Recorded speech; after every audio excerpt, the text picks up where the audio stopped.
na ng hold up sa isang babaeng tindera sa burger shop dito po yan sa Siling Bata, Pandibulacan. Sa CCTV makikita ang pagdating ng mga suspect sa Ang weird marinig nung lugar.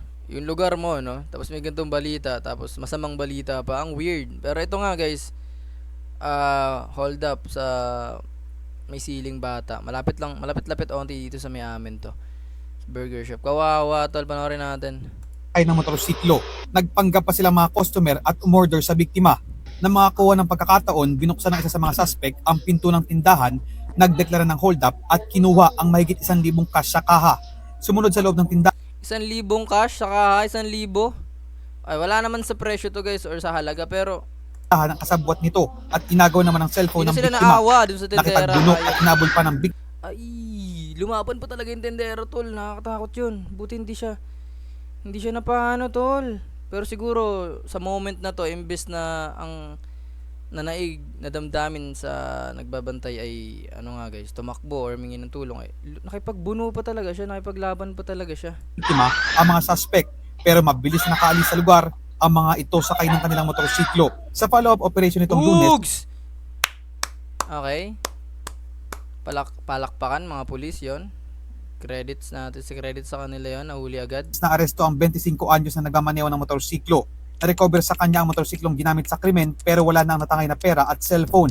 Ayon sa Pandi MPS, madaling nakilala ng biktima at ng isang testigo ang suspect dahil kabarangay lang din nila ito. Baka suki ito dun. Diyos ko po. Naaresto naman ang 24 anyos na angkas ng motorsiklo kinabukasan. Na-recover ng pulisya sa kanya ang patalim na ginamit sa Diyos ko po.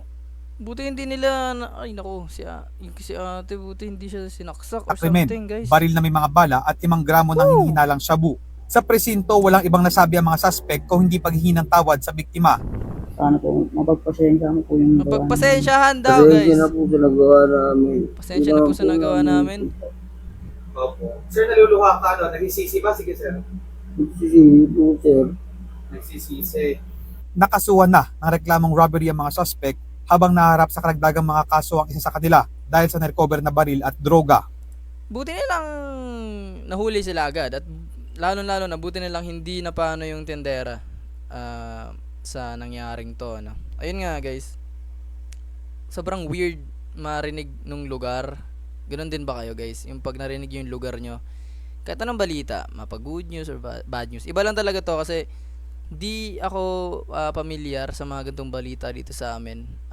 Ang mga hindi naman sa pag-aano ng pagiging bias, pero yung mga gantong uri ng krimen ay sanay lang siguro akong marinig to sa mga highly urbanized na lugar or kamay nilaan apart, ano, hindi naman sa pag-generalize, pero sa mga balita, di ba, ganun. Mga balita dito sa amin, iba yung mga balita dito sa amin dati, hindi gantong uri, pero nakakalungkot din at the same time na may ganito nang nangyayari or talamak na rin yung gantong uri ng krimen dito sa may lugar namin. Kaya isa mga kapwa kong taga-Pandi, guys, ingat, doble ingat.